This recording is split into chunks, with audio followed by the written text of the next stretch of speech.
जय गुरुदेव, good morning all of you.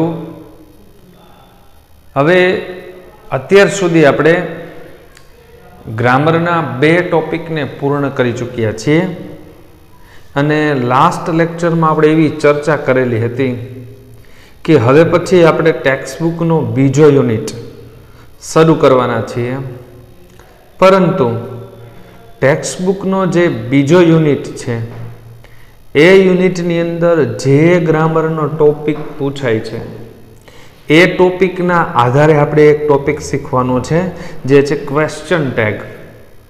जो ए topic ने आपणे पहला सीखी लेशुं ने तो ए यूनिट नी अंदर जेटला पण वाक्यो आपेला छे ने ए वाक्योनी आपणने वधु एक्सरसाइज थई जशे। एटले सौप्रथम आपणे क्वेश्चन टैग नो टॉपिक सीखी लईए अने त्यार पछी यूनिट सीखीशुं ने तो आपणने वधु एक्सरसाइज तमने मळशे। एटले आपणे आजे टेक्स्टबुक ना यूनिट ने बदले आजे आपणे ग्रामर नो त्रीजो जे टॉपिक छे क्वेश्चन टैग एना विषे समजूती मेळववाना छे। हवे आ टॉपिक एवा प्रकारनो छे कि जे तमे प्रथम वखत सीखी रह्या छो।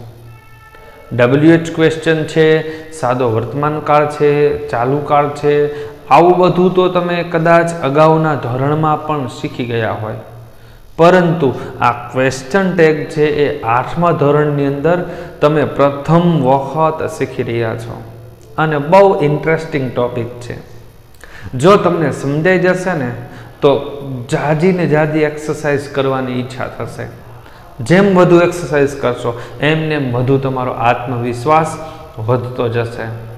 अने आ टॉपिक मात्र 8मा पूरतो ज नथी, 9, 10, 11, 12 अने पछी भविष्यनी अंदर तमे कोई स्पर्धात्मक परीक्षानी तैयारीओ करवा जशो ने एमनी अंदर पण क्वेश्चन टैग आधारे प्रश्नो पूछाय छे। એટલે તમારા માટે સૌથી અગત્યનો ટોપિક છે એ છે ક્વેશ્ચન ટેગ, બરોબર છે। તો હવે પહેલો પ્રશ્ન એ થાય કે ક્વેશ્ચન ટેગ એટલે શું? તો જેને આપણે ગુજરાતીની અંદર અનુપ્રશ્નો કહીએ છીએ। અનુપ્રશ્નો તો કોઈ પણ વાક્ય હોય એ પછી વિધાન હોય કે પછી પ્રશ્નાર્થ હોય એના અંતમાં पूछातो जे टूको प्रश्न छे ने एने अनुप्रश्न कहेवाय छे। वाक्यनी छेले पूछातो टूको प्रश्न, खास करीने आपड़ा वडीलो जे होय छे ने एने एवा प्रकारनी टेव होय छे के तमने कोई पण काम ज्यारे चींधे ने त्यार पछी एटले के कोई पण काम आपे, कदाच आ गुजराती शब्दमां अमुकने न खबर पड़े चींधवुं एम, चींधवुं एटले के कहेवुं, आपवुं। कोई बाळकने कोई काम आपे ने तो पछी पाछुं छेल्ले पूछशे, कोईने बोलावशे के અહીં આવતો, પછી કહેશે 1 કિલોગ્રામ ટમેટા, अर्धो किलो बटेका, आवुं 4-5 वस्तुनुं लिस्ट आपशे, आटली आटली वस्तु तारे लई आववानी छे। एटले आपणे तरत लईने हालता पाछुं ऊभो रहे, शुं पाक्कुं करवा माटे पूछशे એટલે આપણે ફરીથી બોલવાનું 1 કિલો બટેકા આ એમ। तो एम पाक्कू करवा माटे ज्यारे पूछीए छीए घणी वखते शुं छे के सामेना वाळा व्यक्तिए आपणी वात सांभळेली छे के पछी नथी सांभळेली ए पाक्कू करवा माटे आपणे टूको प्रश्न पूछीए छीए जेने शुं कहेवाय छे अनुप्रश्न। दाखला तरीके आपणे एम कहीए छीए के अमे दररोज क्रिकेट रमीए छीए, आवुं वाक्य छे, अमे दररोज क्रिकेट रमीए छीए, पछी एनो अनुप्रश्न शुं थशे, शुं अमे नथी रमता? तो छेल्ले जे टूको प्रश्न पूछो शुं अमे नथी रमता एने शुं कहेवाय छे अनुप्रश्न कहेवाय छे। तो जो अनुप्रश्न माटेनो पहेलो एक नियम तमे समजी ल्यो के जो आपेलुं विधान आपेल वाक्य जो हकारमां होय, आपेलुं वाक्य हकारमां होय તો અનુપ્રશ્ન એટલે કે ક્વેશ્ચન ટેગ અનુપ્રશ્ન નકારમાં હશે. તો અનુપ્રશ્ન નકારમાં હશે. અને બીજો નિયમ એનાથી ઉલટો કે જો આપેલ વાક્ય નકારમાં હશે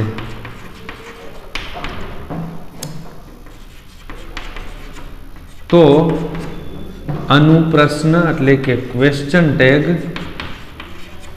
અનુપ્રશ્ન હકારમાં હશે. માત્ર આ બે જ વસ્તુ યાદ રાખવાની.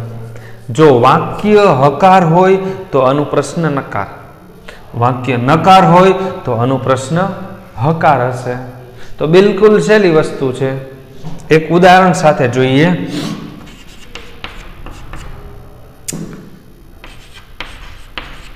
She is a teacher. તેની શિક્ષક છે. હવે જુઓ આ વાક્ય હકાર છે કે વાક્ય નકાર છે? હા, વાક્ય હકાર છે. તો એનું ક્વેશ્ચન ટેગ કેવું આવશે? નકારમાં આવશે. તો ક્વેશ્ચન ટેગ શું આવશે? ઇઝ નોટ નું ટૂંકું ઇઝન્ટ. ઇઝન્ટ સી શું તેણી નથી. એવી રીતે આપણે એમ કહીએ they are not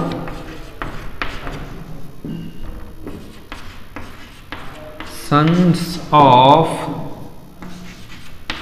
Mr. Sharma કે તેઓ મિસ્ટર શર્માના દીકરાઓ નથી. તો જુઓ આ વાક્ય કેવું થયું? આર નોટ આવ્યું. નોટ આવે એટલે વાક્ય કેવું થયું? નકાર થાય છે. તો પછી એનું ક્વેશ્ચન ટેગ કેવું આવશે? હકારની અંદર આવશે. તો ક્વેશ્ચન ટેગ શું બનશે? આર ધે શું તેઓ છે. માત્ર આટલું યાદ રાખવાનું છે. આપેલું વાક્ય હકારમાં હોય તો અનુપ્રશ્ન નકારમાં, જો વાક્ય નકારમાં હોય તો અનુપ્રશ્ન હકારમાં હશે. માત્ર આ બે જ નિયમને તમારે ફોલો કરવાના છે. હવે જો અનુપ્રશ્ન બનાવવું હોય તો એની વાક્યરચના તમે જો કેવી રીતે બને છે, તો જો ક્વેશ્ચન ટેગની અંદર તમારે શું લેવું પડશે? મોડેલ વર્બ્સ, એટલે કે મોડેલ વર્બ્સ અથવા તો સહાયકારક ક્રિયાપદ જેને કહીએ. જો વાક્ય સાદા વર્તમાન કાળનું હોય તો શું આવી શકે? એમ, ઇઝ કે આર. જો સાદા ભૂતકાળનું હોય તો વોઝ અથવા તો વેર આવી શકે. ભવિષ્યકાળનું હોય તો વિલ અથવા તો સેલ આવી શકે છે. ત્યાર પછી જો કદાચ ટુ હેવ વાળું વાક્ય હશે તો શું આવશે? હેવ આવશે અથવા તો હેઝ આવશે. ભૂતકાળ હોય તો હેડ આવશે. ત્યાર પછી હજી આપણે કન્ટિન્યુ આ ક્રમ રાખીએ જ છીએ.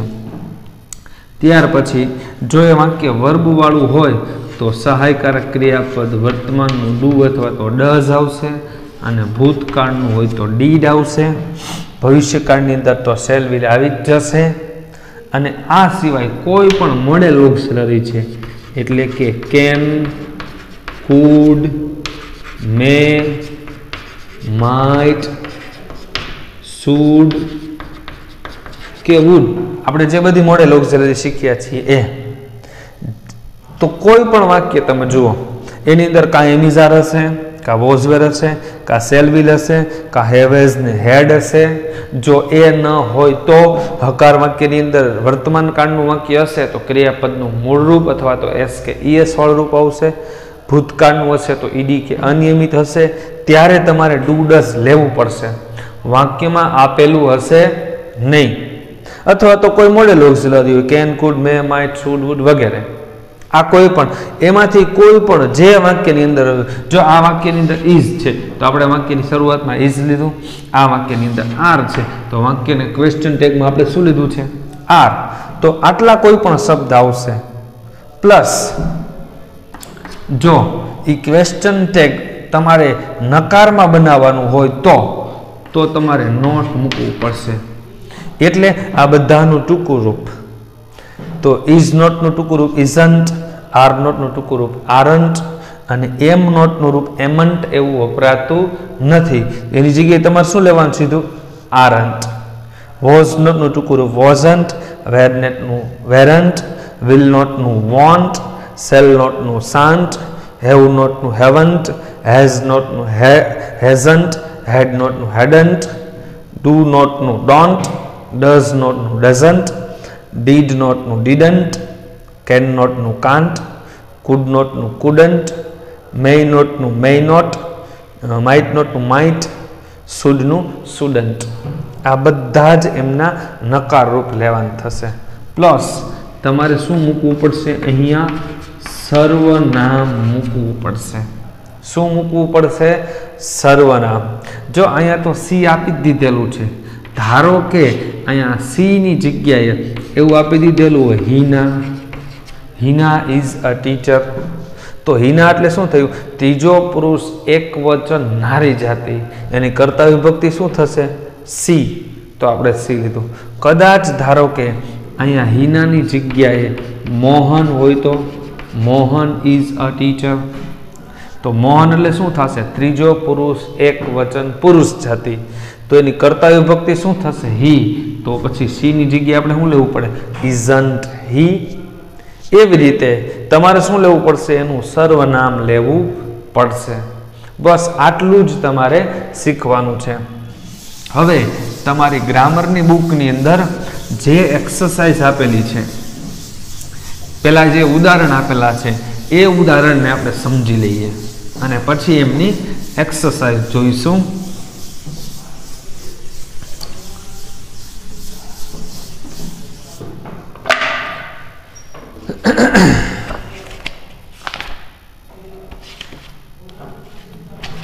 પહેલા છે આપણે એક નકાર ટેગ ને જોઈએ। દાખલા તરીકે એવું વાક્ય આપેલું છે, જોઈએ આપણે હી ઇઝ અ ડોક્ટર, કે તે ડોક્ટર છે, આવું વાક્ય છે।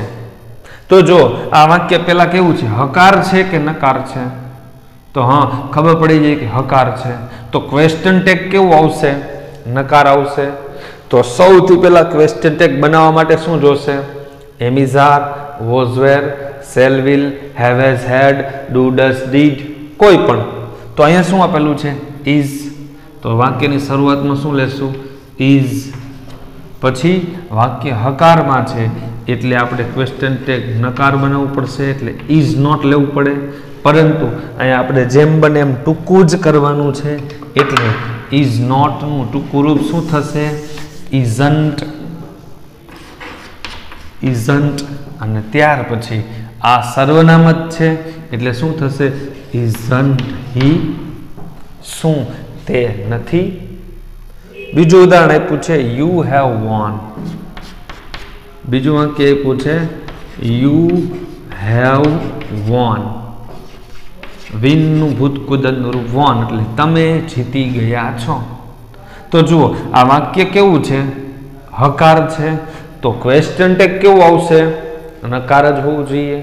તો જો આ વાક્યની અંદરથી આપણે ઇઝ ને શરૂઆતમાં લીધું, તો આ વાક્યની અંદર શરૂઆતમાં લેવા જેવું શું છે સહાયકારક ક્રિયાપદ કોણ છે મોડેલ વર્બ્સ હેવ, તો વાક્યની શરૂઆતમાં શું લેશું આપણે હેવ, પરંતુ આ વાક્ય હકાર છે એટલે હેવ નોટ લેવું પડશે અને હેવ નોટ નું ટૂંકું રૂપ શું થશે હેવન્ટ, હેવન્ટ અને સર્વનામ છે યુ, હેવન્ટ યુ। ત્યાર પછી આ આપણે જોયા નેગેટિવ, નેગેટિવ ટેગ્સ જોયા। હવે આપણે પોઝિટિવ ટેગ્સ જોઈએ। પોઝિટિવ ટેગ્સ, તો આ વાક્ય કેવું છે હકાર છે, તો આ ક્વેશ્ચન ટેગ કેવું થયું નકાર, તો એ નેગેટિવ થયું। હવે આપણે કેવું જોવું છે કે વાક્ય નકાર હશે પરંતુ ટેગ કેવું હશે હકાર હશે। તો એ ઉદાહરણ આપ્યું છે you haven't got a pen, એવું વાક્ય આપ્યું છે you haven't got a pen. તો જો આ વાક્ય હેવન્ટ એટલે શું થયું? હેવ નોટ નું ટૂંકું રૂપ છે. તો વાક્ય કેવું થયું? હકાર થયું કે નકાર થયું? હા, આ વાક્ય કેવું છે? નકાર વાક્ય છે. તો ટેગ કેવું લેશું આપણે? હકાર લેવું જોશે. તો જો આ વાક્યની અંદરથી શરૂઆતમાં લેવા જેવું શું છે? હેવ. તો પેલા શું લેશું આપણે? હેવ. ત્યાર પછી કરતા કોણ છે? યુ. તો ખાલી મૂકી દેવાનું હેવ યુ. સિમ્પલ છે. You have not got a pen, કે તમને પેન મળી નથી. શું મળી છે? તો હેવ યુ નો મતલબ શું થશે? શું મળી છે. ત્યાર પછી બીજું ઉદાહરણ આપ્યું છે, Sarla isn't coming. Sarla is not અથવા તો ઇઝન્ટ કમિંગ, કે સરલા આવી રહી નથી. તો જો આ વાક્ય કેવું છે? નોટ આપેલું છે એટલે વાક્ય કેવું થયું? નકાર છે. તો ટેગ કેવું હોવું જોઈએ? હકાર હોવું જોઈએ. તો જો અહીંથી વાક્યની શરૂઆતમાં શું લેશું આપણે? ઇઝ. ઇઝ પછી કરતા કોણ છે? સરલા. સરલા એટલે ત્રીજો પુરુષ એક વચન નારી જાતિ. તો એનું સર્વનામ શું થશે? સી. તો ઇઝ સી. શું તેણી આવી રહી છે? સરલા આવી રહી નથી, પરંતુ અહીંયા શું છે? શું તે આવી રહી છે. બરોબર છે. ત્યાર પછી ત્રીજું આપણે જોઈએ. અત્યાર સુધી આપણે જોયા છે એ ક્વેશ્ચન ટેગ એમિઝાર અથવા તો હેવેઝ વાળા હતા. હવે સહાયકારક ક્રિયાપદ વાળા ક્વેશ્ચન ટેગ કેવા હોય એમના વિશે સમજૂતી મેળવીએ. દાખલા તરીકે અજીત હેઝ અ બુક. વાક્ય પૂછે અજીત હેઝ અ બુક, કે અજીત પાસે બુક છે. તો આ વાક્ય કેવું થયું? હકાર. તો ક્વેશ્ચન ટેગ કેવું આવશે? નકાર. તો હેઝ નોટ નું ટૂંકું રૂપ શું લેશું આપણે? હેઝન્ટ. પ્લસ જો છે આપણે સર્વનામ, તો અજીતનું સર્વનામ શું થશે? કારણ કે અજીત એ શું છે? ત્રીજો પુરુષ એક વચન પુરુષ જાતિ. તો એનું સર્વનામ થશે હી. એટલે શું થશે? હેઝન્ટ હી. શું તે નથી. અને ખાસ ધ્યાન રાખજો કે છેલ્લે ક્વેશ્ચન માર્ક મૂકવાનું કોઈએ ભૂલવાનું જ નથી, કારણ કે ક્વેશ્ચન ટેગમાં છેલ્લે ક્વેશ્ચન માર્ક હોવું જરૂરી છે. ઘણા બધા વિદ્યાર્થીઓ છે ક્વેશ્ચન ટેગ બનાવશે પણ છેલ્લે ક્વેશ્ચન માર્ક મૂકશે નહીં. તો છેલ્લે તમારે પ્રશ્નાર્થ ચિહ્ન અથવા તો જેને ક્વેશ્ચન ટેગ કહીએ એ તમારે મૂકવાનું જ છે. ત્યાર પછી બીજું ઉદાહરણ જોઈએ. You hadn't meet the teacher. You hadn't meet the teacher, કે તમે શિક્ષકને મળેલા હતા નહીં. તો જુઓ વાક્ય હકાર છે કે નકાર છે? તો અહીંયા આવી દીધેલું છે hadn't. નોટ આવ્યું એટલે વાક્ય કેવું છે? નકાર. તો ટેગ કેવું લેશું? હકાર. તો પછી અહીંયા હેડ નોટ છે તો એનું આપણે શું લેશું? હેડ. ત્યાર પછી કરતા કોણ છે? યુ. તો યુ એ સર્વનામ જ છે એટલે યુ નું સર્વનામ ગોતવાની જરૂર નથી. એટલે શું બનશે? Had you. કે you had not meet the teacher, કે તમે શિક્ષકને મળ્યા હતા નહીં. તો અહીંયા શું? મળ્યા હતા. તો એવું શું થયું? હેડ યુ. ત્યાર પછીનું વાક્ય છે આઈ એમ રાઈટ. આઈ એમ રાઈટ, કે હું સાચો છું. જો આમાં મોટા ભાગના વિદ્યાર્થીઓ ભૂલ કરશે. પહેલા જુઓ વાક્ય કેવું છે? હકાર છે કે નકાર છે? હા, વાક્ય હકાર છે તો ક્વેશ્ચન ટેગ કેવું લેશું? નકારમાં જ આવશે. તો વાક્યની શરૂઆતમાં તમે શું લેશો? એમિઝારમાંથી એમ જ લેશું. એટલે આપણે શું કરશું? એમ નોટનું ટૂંકું રૂપ હેમન્ટ અને પછી લેશું આઈ. હેમન્ટ આઈ એવું મૂકશું. પરંતુ આ આપણું ખોટું પડશે. कारण के આપણે અગાઉ પણ ચર્ચા કરી ગયા છે કે એમ નોટનું ટૂંકું રૂપ એમન્ટ થશે નહીં, કારણ કે એમ નોટ અલગ અલગ લખી શકાય, એમ નોટ એમ લખી શકાય, પરંતુ ભેગું ભેગું એમન્ટ લખી શકાતું નથી. તો જ્યારે જ્યારે પણ તમારે એમન્ટ મૂકવાનું થાય છે ત્યારે એમન્ટની જગ્યાએ તમારે આરન્ટ મૂકવાનું થશે. શું થશે? આરન્ટ આઈ. ભલે અહીંયા આઈ સાથે એમ વપરાય છે, પરંતુ તેમ છતાંય જ્યારે એમ નોટ મૂકવાની પરિસ્થિતિ આવે ત્યારે એમની જગ્યાએ તમારે શું કરી નાખવાનું છે? આરન્ટ. માત્ર આટલું યાદ રાખવાનું છે, કારણ કે એમ નોટ બોલાતું નથી, એની જગ્યાએ તમારે શું કહેવાનું? આરન્ટ. એમન્ટ આઈ એમ નથી કહેવાતું, એની જગ્યાએ શું કહેવાનું? આરન્ટ આઈ. ત્યાર પછીનું વાક્ય છે C wasn't happy. C wasn't happy. તો જો આ વાક્ય કેવું? વોઝ નોટ આવ્યું એટલે નકાર વાક્ય છે. તો ટેગ કેવું લેશું? હકારમાં. તો હકારમાં શું આવશે? Was plus સર્વનામ. સર્વનામ છે સી. Was C. ત્યાર પછી The children were tired. The children were tired. Tired એટલે કે થાકી જવું, કે બાળકો થાકી ગયેલા હતા.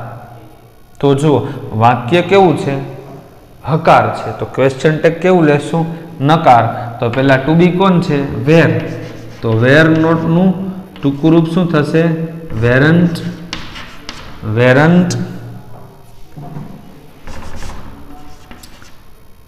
વેરન્ટ. ત્યાર પછી કરતા કોણ છે? The children. ધ ચિલ્ડ્રન એટલે કે બાળકો. ચાઇલ્ડ એટલે બાળક અને ચિલ્ડ્રન એટલે કે બાળકો. તો બાળકો ત્રીજો પુરુષ બહુવચન છે અને એનું સર્વનામ શું થશે? ધેય. એટલે શું થશે? વેરન્ટ ધેય. શું તેઓ નહોતા થાકેલા? હવે જુઓ તમે, અહીંયા આ પહેલું વાક્ય છે, આ પહેલું વાક્ય છે એ હકાર છે. ત્યાર પછીનું આ ત્રીજું વાક્ય છે એ હકાર છે, અને ત્યાર પછીનું આ ચોથું પાંચમું વાક્ય છે, આ પાંચમું વાક્ય હકાર છે. એટલે 1, 3 અને 5 આ 3 વાક્યો હકાર છે. તો જો એ બધા જ ના ક્વેશ્ચન ટેગ કેવા આવ્યા? નકારમાં. હેઝન્ટ સી, અહીંયા આરન્ટ આઈ અને અહીંયા વેરન્ટ ધેય. શું કામ નકાર આવ્યા? કારણ કે વાક્યો 3 કેવા છે? હકાર છે. એટલે ક્વેશ્ચન ટેગ કેવા આવ્યા? નકાર આવ્યા. અને ત્યાર પછી જુઓ જોઈએ આ વાક્ય નંબર 2 અને વાક્ય નંબર 4, આ બે વાક્યો કેવા છે? જો અહીંયા હેડન્ટ અને વોઝન્ટ. વાક્ય કેવા છે? નકાર છે.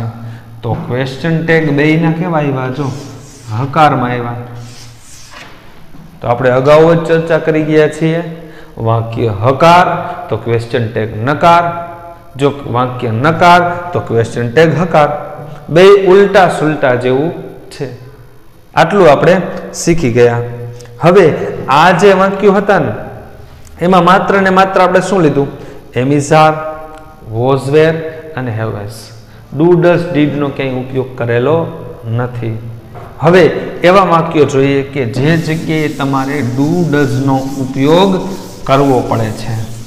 તો એવા વાક્યો વિશે સમજૂતી મેળવીએ કે જ્યાં તમારે ડુ ડઝ લેવું પડશે.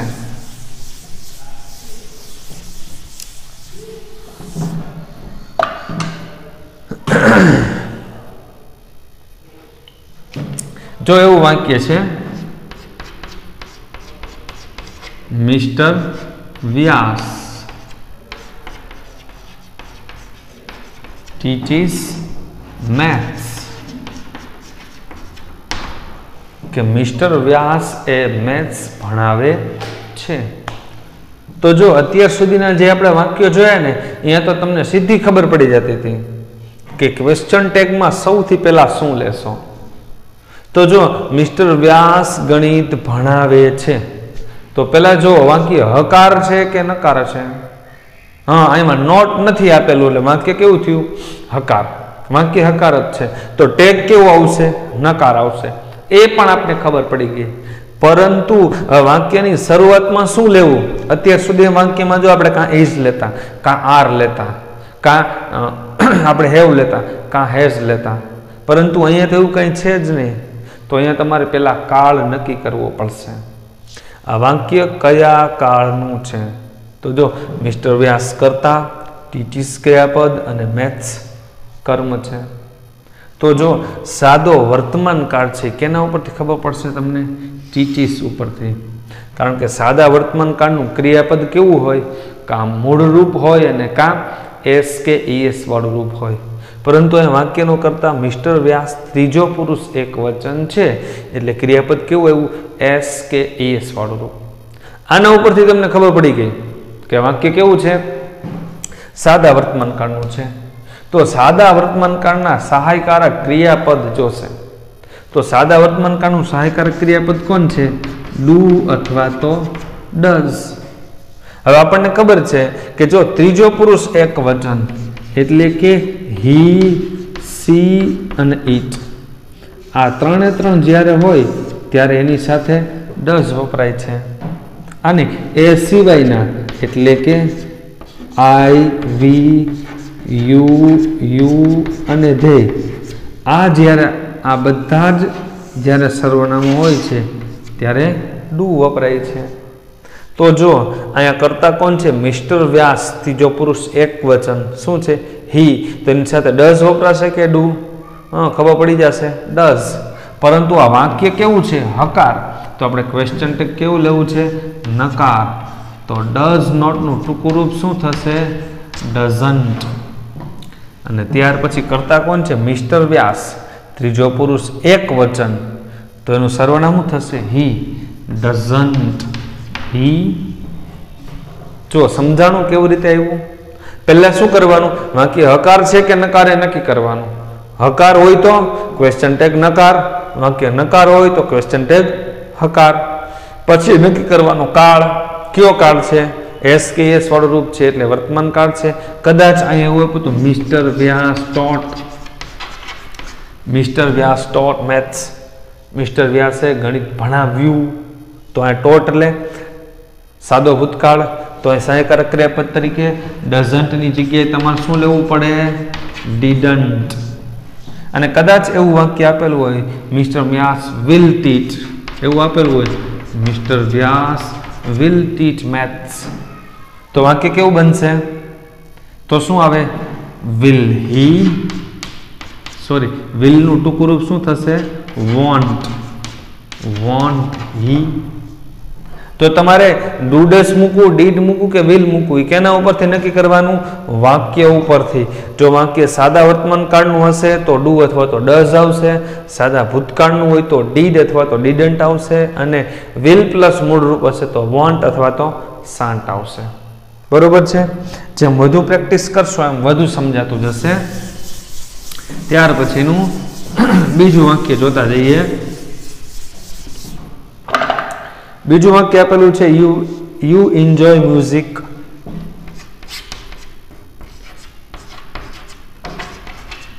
યુ એન્જોય મ્યુઝિક, કે તમે સંગીતની મજા માણો છો. પહેલા નક્કી કરો વાક્ય હકાર કે નકાર?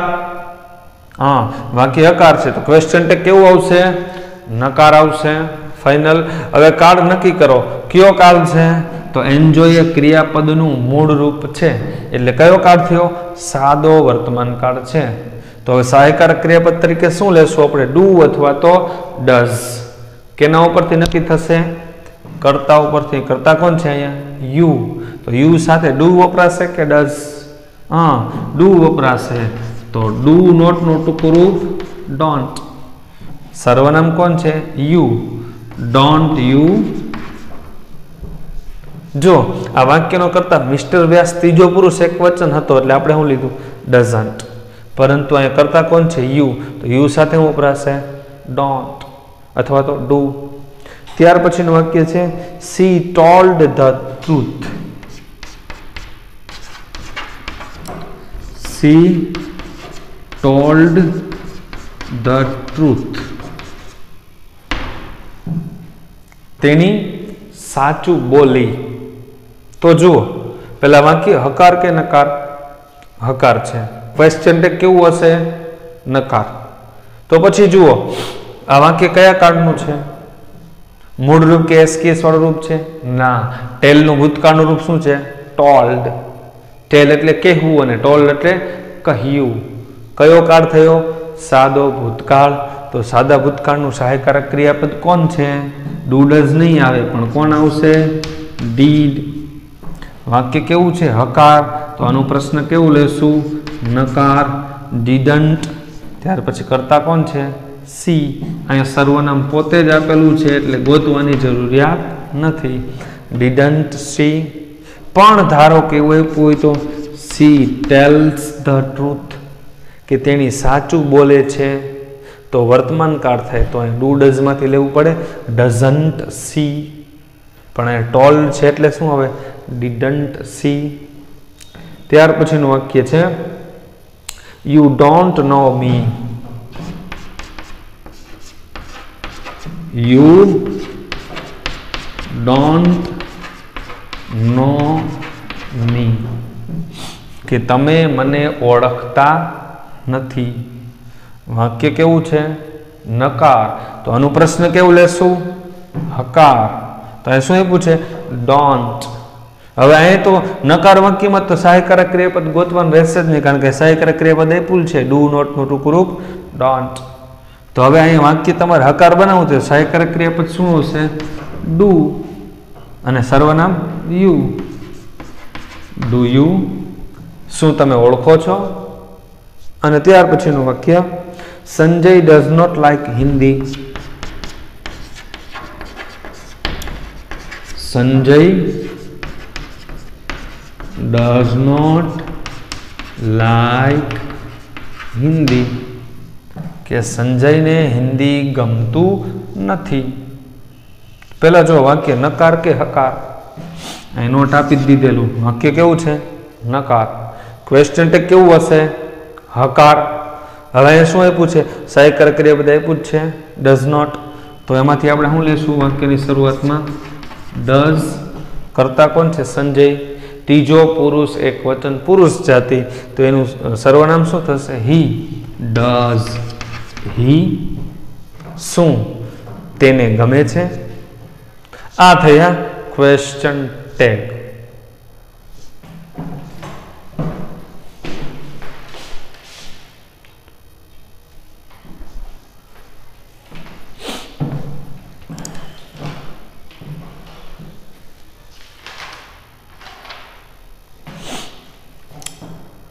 તો ચાલો વિદ્યાર્થી મિત્રો, આજે આપણે ક્વેશ્ચન ટેગના ટોપિકની અંદર ઘણું બધું શીખી ગયા. ક્વેશ્ચન ટેગ ક્યારે વપરાય છે, ક્વેશ્ચન ટેગનો અર્થ શું છે, વાક્ય હકારમાં હોય તો ક્વેશ્ચન ટેગ નકારમાં, જો વાક્ય નકાર હોય તો ક્વેશ્ચન ટેગ હકારમાં આવશે. પછી એની સાથે શું શું વાપરી શકાય? Am is are, was were, shall will, modal auxiliary, have has, do does અને ડીડ એ વાક્યની શરૂઆતની અંદર આવી શકે છે. તો અહીંયા શું આવી શકે? જો does not, don't, didn't, do, does. અહીંયા શું આવી શકે? એમિઝાર હોઈ શકે, વોઝવેર હોઈ શકે, સેલવિલ હોઈ શકે, અથવા તો એ જગ્યાએ કોઈ પણ modal auxiliary can, could, may, might, should, would વગેરે હોઈ શકે છે. બરોબર છે? તો આજે અહીંયા સુધી રાખીએ છીએ. હવે વાત કરીએ તમારા હોમવર્કની. બરોબર છે? હવે હોમવર્કમાં કાલે કોઈક વિદ્યાર્થીને પ્રશ્ન થયો હતો કે હોમવર્કમાં શું એવો હતો. તો હવે આજે તમને પેજ નંબર સાથે આપું છું કે ગ્રામર બુક, તમારી ગ્રામર બુક છે એની અંદર પેજ નંબર 13, ગ્રામરની બુક પેજ નંબર 13 એમની અંદર જે પહેલા પેજ ઉપર પેજ નંબર 13 ઉપર જેટલું બી આપેલું છે એ બધું જ તમારે તમારી બુકની અંદર સારા અક્ષરે લખવાનું છે અને સાથે સાથે પાકું પણ કરવાનું છે. બરોબર છે? ઓકે. જય ગુરુદેવ. Bye bye.